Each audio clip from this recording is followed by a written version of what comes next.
ನಮಸ್ತೆ, welcome back to our channel Soumya recipe corner.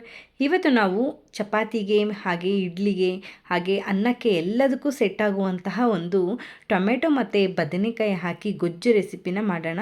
ಇದಂತೂ ಮಾಡಲಿಕ್ಕೆ ತುಂಬಾ ಈಸಿ. ನೀವು ಟೊಮೆಟೊ ಮತ್ತು ಬದನೆಕಾಯಿನ ನೀವು ಬೇಯಿಸಿ ಇಟ್ಕೊಂಡ್ರೆ 5 ನಿಮಿಷದಲ್ಲಿ ಈ ರೆಸಿಪಿನ ನೀವು ರೆಡಿ ಮಾಡ್ಕೊಬೋದು. ಅಷ್ಟು ಕ್ವಿಕ್ಕಾಗಿ ಆಗುತ್ತೆ. ಟೇಸ್ಟ್ ಅಂತೂ ತುಂಬಾ ಚೆನ್ನಾಗಿ ಬರುತ್ತೆ. ಇವಾಗ ರೆಸಿಪಿನ ಹೇಗೆ ಮಾಡೋದು ಅಂತ ನೋಡೋಣ ಬನ್ನಿ. ಫಸ್ಟಿಗೆ ನಾನಿಲ್ಲಿ ಒಂದು 1/4 kg ಆಗೋಷ್ಟು ಬ್ಲೂ ಕಲರ್ ಬದನೆಕಾಯಿನ ತೊಗೊಂಡಿದ್ದಂತು ಅದನ್ನು ನಾನು ಈ ರೀತಿಯಾಗಿ ಕಟ್ ಮಾಡಿ ತೊಗೊಂಡಿದ್ದೀನಿ ನೋಡಿ. ಅದನ್ನು ನಾವು ಕಟ್ ಮಾಡಿ ಸ್ವಲ್ಪ ಸಾಲ್ಟ್ ವಾಟರ್ಗೆ ಹಾಕಿ ಇಡಬೇಕಾಗತ್ತೆ. ಅದಾದಮೇಲೆ ನಾನು ಇದನ್ನು ತೆಗೆದು ಒಂದು ಕುಕ್ಕರ್ಗೆ ಡೈರೆಕ್ಟಾಗಿ ಹಾಕೊತಾ ಇದ್ದೀನಿ. ಇದ್ರ ಜೊತೆಗೆ ನಾನು ಇಲ್ಲಿ 2 ಟೊಮೆಟೊ ಹಾಗೆ ಒಂದು 4ರಿಂದ 5 ಹಸಿಮೆಣ್ಸಿನ್ಕಾಯಿನ ನಾನು ಇವಾಗ ಜೊತೆಗೆ ಸೇರಿಸ್ತಾ ಇದ್ದೀನಿ. ಇದ್ರ ಜೊತೆಗೆ ನಾನು ಒಂದು ಅರ್ಧ ಗೆಡ್ಡೆ ಆಗೋಷ್ಟು ಬೆಳ್ಳುಳ್ಳಿನ ನಾನು ಸಿಪ್ಪೆ ತೆಗೆದು ಸೇರಿಸ್ಕೊತಾ ಇರುವಂತಹದ್ದು. ಅಂದರೆ 6ರಿಂದ 7 ಹೆಸರಾದರೆ ಸಾಕಾಗುತ್ತೆ. ಜೊತೆಗೆ ನಾನು ಇದು ಮುಳುಗುವಷ್ಟು ನೀರು ಹಾಕ್ಕೊಂಡಿದ್ದೀನಿ. ಜೊತೆಗೆ ಸ್ವಲ್ಪ ಉಪ್ಪನ್ನು ಕೂಡ ಸೇರಿಸ್ಕೊಂಡು ಇದನ್ನು ನಾವು ಒಂದೇ ವಿಷಲ್ ಬರ್ಸ್ಕೊಬೇಕಾಗತ್ತೆ ನೋಡಿ. ಒಂದು ವಿಷಲ್ಗೆ ನಮಗೆ ಬದನೆಕಾಯಿ ಮತ್ತು ಟೊಮೆಟೊ ತುಂಬಾ ಚೆನ್ನಾಗಿ ಸಾಫ್ಟಾಗಿ ಬೆಂದಿದೆ. ನೀವು ನೋಡ್ತಾ ಇರ್ಬೋದು, ತುಂಬ ಚೆನ್ನಾಗಿ ಬೆಂದಿದೆ. ಇವಾಗ ನಾನು ಬೇಯಿಸಿರುವಂತಹ ನೀರು ಮತ್ತು ತರಕಾರಿನ ನಾನು ಸಪ್ರೇಟ್ ಮಾಡ್ಕೊತಾ ಇದ್ದೀನಿ ನೋಡಿ. ನಾವು ಇದನ್ನು ಫುಲ್ಲು ಫಿಲ್ಟ್ರ್ ಮಾಡ್ಕೊಬೇಕಾಗತ್ತೆ. ನೀರನ್ನ ಸಪ್ರೇಟ್ ಮಾಡಿಕೊಂಡ್ರೆ ನಮಗೆ ಈ ರೀತಿಯಾಗಿ ತರಕಾರಿನ ನಾವು ಚೆನ್ನಾಗಿ ಸ್ಮ್ಯಾಶ್ ಮಾಡ್ಕೊಬೋದು. ಅದಕ್ಕೋಸ್ಕರ ನೀರನ್ನ ಸಪ್ರೇಟಾಗಿ ನಾನು ತೊಗೊಂಡಿರೋಂತಹದ್ದು. ಇದನ್ನು ನೋಡಿ ನಾನು ಫುಲ್ಲು ಸಾಫ್ಟಾಗಿ ಇದನ್ನು ಕ್ಲೀನಾಗಿ ಸ್ಮ್ಯಾಶ್ ಮಾಡ್ಕೊಂಡಿದ್ದೀನಿ.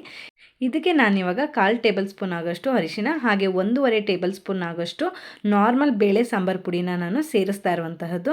ಇದನ್ನು ನಾವು ಇವಾಗ ಸೇರಿಸ್ಕೊಂಡು ಚೆನ್ನಾಗಿ ಮಿಕ್ಸ್ ಮಾಡ್ಕೊಳ್ಳೋಣ. ಈ ರೀತಿಯಾಗಿ ಎಲ್ಲದಕ್ಕೂ ಸೆಟ್ ಆಗೋ ಥರ ನಾವು ಮಿಕ್ಸ್ ಮಾಡಬೇಕಾಗತ್ತೆ ನೋಡಿ. ತುಂಬಾ ಚೆನ್ನಾಗಿ ಬರುತ್ತೆ. ನೀವು ಕೂಡ ಈ ಮೆಥಡಲ್ಲಿ ಟ್ರೈ ಮಾಡಿಲ್ಲ ಅಂದರೆ ಖಂಡಿತವಾಗ್ಲೂ ಟ್ರೈ ಮಾಡಿ, ಓಕೆನಾ. ಈ ರೀತಿ ಮಿಕ್ಸ್ ಎಲ್ಲ ಆದಮೇಲೆ ನಾವು ಬೇಯಿಸಿ ಇಟ್ಕೊಂಡಿರುವಂತಹ ನೀರನ್ನ ನಾವು ಸಪ್ರೇಟ್ ಮಾಡ್ಕೊಂಡಿದ್ವಲ್ಲ, ಆ ನೀರನ್ನ ನಾನಿವಾಗ ಇದಕ್ಕೆ ಸೇರಿಸ್ಕೊತಾ ಇದ್ದೀನಿ.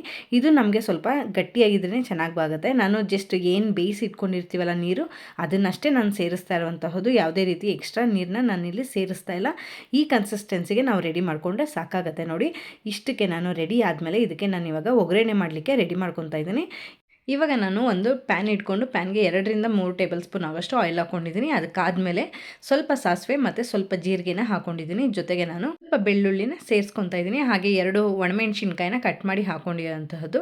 ಸ್ವಲ್ಪ ಕರಿಬೇವನ್ನು ಕೂಡ ಸೇರಿಸ್ಕೊಂಡು ನಾನು ಹಾಕ್ಕೊಂಡು ಒಗ್ಗರಣೆ ಮಾಡ್ಕೊಂಡ್ಮೇಲೆ ನಾನಿವಾಗ ಒಂದು ಈರುಳ್ಳಿನ ನಾನು ಸ್ವಲ್ಪ ದೊಡ್ಡ ಸೈಜಾಗಿ ಈ ರೀತಿಯಾಗಿ ಕಟ್ ಮಾಡಿದ್ದೀನಿ ನೋಡಿ. ಇದು ನಮಗೆ ಈರುಳ್ಳಿ ಸ್ವಲ್ಪ ಬಾಯಿಗೆ ಸಿಗೋ ಥರ ಇದ್ದರೆ ತುಂಬಾ ಚೆನ್ನಾಗಿ ಬರುತ್ತೆ. ಅದಕ್ಕೋಸ್ಕರ ನಾವು ಸ್ವಲ್ಪ ದೊಡ್ಡ ಸೈಜಲ್ಲಿ ಕಟ್ ಮಾಡ್ಕೊಳ್ಳೋಣ, ತುಂಬ ಚಿಕ್ಕದಾಗಿ ಬೇಡ. ಈಗ ನಾವು ಆ ಈರುಳ್ಳಿ ಎಲ್ಲ ಚೆನ್ನಾಗಿ ಫ್ರೈ ಆದಮೇಲೆ ಇವಾಗ ನಾನು ಡೈರೆಕ್ಟಾಗಿ ನಾವು ಮಾಡ್ಕೊಂಡಿರುವಂತಹ ಬದನೆಕಾಯಿ ಮತ್ತು ಟೊಮೆಟೊದು ಗ್ರೇವಿ ಇತ್ತಲ್ಲ, ಅದನ್ನು ನಾನು ಸೇರಿಸ್ತಾ ಇದ್ದೀನಿ. ಇವಾಗ ಸ್ವಲ್ಪ ರುಚಿಗೆ ತಕ್ಕಷ್ಟು ಉಪ್ಪು ಸೇರಿಸ್ಕೊತಾ ಇರುವಂತಹದ್ದು. ನಾವು ಬೇಯಬೇಕಾದ್ರೂ ಕೂಡ ಟೊಮೆಟೊ ಎಲ್ಲ ನಾವು ಸ್ವಲ್ಪ ಸಾಲ್ಟ್ನ ಹಾಕ್ಕೊಂಡಿದ್ದೀವಿ. ಅದಕ್ಕೋಸ್ಕರ ನಾವು ಇವಾಗ ನೋಡಿಕೊಂಡು ಹಾಕ್ಕೊಳ್ಳೋಣ. ಇದು ನಮಗೆ ಚೆನ್ನಾಗಿ ಕುದಿ ಬಂದರೆ ರೆಡಿ ಆಗುತ್ತೆ ನೋಡಿ. ಸ್ವಲ್ಪ ಕೊತ್ತಂಬರಿ ಸೊಪ್ಪನ್ನ ಸೇರಿಸ್ಕೊಂಡು ಚೆನ್ನಾಗಿ ಒಂದು ಕುದಿ ಎಲ್ಲ ಬೇಯಿಸ್ಕೊಂಡ್ರೆ ಸಾಕಾಗುತ್ತೆ. ಇದು ನಮಗೆ ತುಂಬ ಚೆನ್ನಾಗಿ ಬೇಯಬೇಕು ಅಂತ ಏನಿಲ್ಲ, ಯಾಕೆಂದರೆ ಆಲ್ರೆಡಿ ನಾವು ಟೊಮೆಟೊ ಮತ್ತು ಬದನೆಕಾಯಿನ ಕುಕ್ಕರಲ್ಲಿ ಕೂಗಿಸ್ಕೊಂಡು ಬೇಯಿಸ್ಕೊಂಡಿರೋದ್ರಿಂದ ಇದು ನಮಗೆ ಜಸ್ಟ್ ಒಂದು ಕುದಿ ಬಂದರೆ ರೆಡಿಯಾಗಿರುತ್ತೆ ನೋಡಿ. ತುಂಬಾ ಈಸಿಯಾಗಿ, ತುಂಬಾ ಸಿಂಪಲಾಗಿ, ತುಂಬಾ ಟೇಸ್ಟಿಯಾಗಿ ಮಾಡ್ಕೊಬೋದು. ತುಂಬಾ ಕ್ವಿಕ್ಕಾಗೂ ಕೂಡ ಆಗುತ್ತೆ. ನೀವು ಕೂಡ ಒಂದ್ಸರಿ ಈ ರೆಸಿಪಿನ ಟ್ರೈ ಮಾಡಿ. ರೆಸಿಪಿ ಟ್ರೈ ಮಾಡಿದ್ಮೇಲೆ ಖಂಡಿತವಾಗ್ಲೂ ನನಗೆ ತಪ್ಪದೆ ಕಾಮೆಂಟ್ ಮಾಡಿ ತಿಳಿಸಿ, ಓಕೆನಾ. ಇದನ್ನಂತೂ ನೀವು ಬಿಸಿ ಬಿಸಿ ಅನ್ನಕ್ಕೆ ತುಪ್ಪ ಹಾಕ್ಕೊಂಡು ತಿನ್ನೋದಕ್ಕೂ ತುಂಬ ಚೆನ್ನಾಗಿರುತ್ತೆ. ಹಾಗೆ ಚಪಾತಿಗೆ ಹಾಗೆ ಇಡ್ಲಿ ದೋಸೆಗೆಲ್ಲನೂ ನೀವು ಪೇರ್ ಮಾಡ್ಕೊಬೋದು. ತುಂಬಾ ಟೇಸ್ಟಿಯಾಗಿ ಬರುತ್ತೆ. ನೀವು ಕೂಡ ಮನೇಲಿ ಒಂದ್ಸರಿ ಟ್ರೈ ಮಾಡಿ. ಐ ಹೋಪ್ ಈ ವಿಡಿಯೋ ನಿಮಗೆ ಇಷ್ಟ ಆಗಿದೆ ಅಂತ ಭಾವಿಸ್ತೀನಿ. ಈ ವಿಡಿಯೋ ಇಷ್ಟ ಆಗಿರೋ ವಿಡಿಯೋಗೆ ಲೈಕ್, ಶೇರ್, ಕಾಮೆಂಟ್ ಮಾಡೋದು ಮರಿಬೇಡಿ. ಹಾಗೆ ವಿಡಿಯೋ ಯೂಸ್ಫುಲ್ ಅನ್ಸಿದ್ರೆ ನಿಮ್ಮ ಫ್ರೆಂಡ್ಸ್ ಆ್ಯಂಡ್ ಫ್ಯಾಮಿಲಿಗೂ ಕೂಡ ವಿಡಿಯೋನ ಶೇರ್ ಮಾಡಿ ಅಂತ ಕೇಳ್ತಾ, ಯಾರೆಲ್ಲ ನನ್ನ ಚಾನಲ್ನ ಸಬ್ಸ್ಕ್ರೈಬ್ ಮಾಡ್ಕೊಂಡು ನೋಡ್ತಾ ಇದ್ದೀರಾ, ಥ್ಯಾಂಕ್ ಯು ಸೊ ಮಚ್. ಹಾಗೆ ಸಬ್ಸ್ಕ್ರೈಬ್ ಮಾಡ್ಕೊಳ್ದೆ ನೋಡ್ತಾರೆ ಖಂಡಿತವಾಗ್ಲೂ ಈ ಕೂಡಲೇ ಸಬ್ಸ್ಕ್ರೈಬ್ ಮಾಡ್ಕೊಂಡು ನೋಡಿ ಅಂತ ಕೇಳ್ತೀನಿ. ಹಾಗೆ ನೋಟಿಫಿಕೇಷನ್ ಆನ್ ಮಾಡ್ಕೊಳ್ಳೋದ್ರಿಂದ ನಾನು ಹಾಕೋ ಪ್ರತಿ ವಿಡಿಯೋನೂ ಕೂಡ ನೀವು ಮಿಸ್ ಮಾಡದೆ ನೋಡ್ಬೋದು ಅಂತ ಹೇಳ್ತಾ, ಮುಂದಿನ ರೆಸಿಪಿಯೊಂದಿಗೆ ಸಿಗ್ತೀನಿ. ಅಲ್ಲಿವರೆಗೂ ನನ್ನ ಪ್ರೀವಿಯಸ್ ವಿಡಿಯೋನ ಚೆಕ್ಔಟ್ ಮಾಡ್ತಾ ಇರಿ. Thank you so much for watching this video. Stay tune.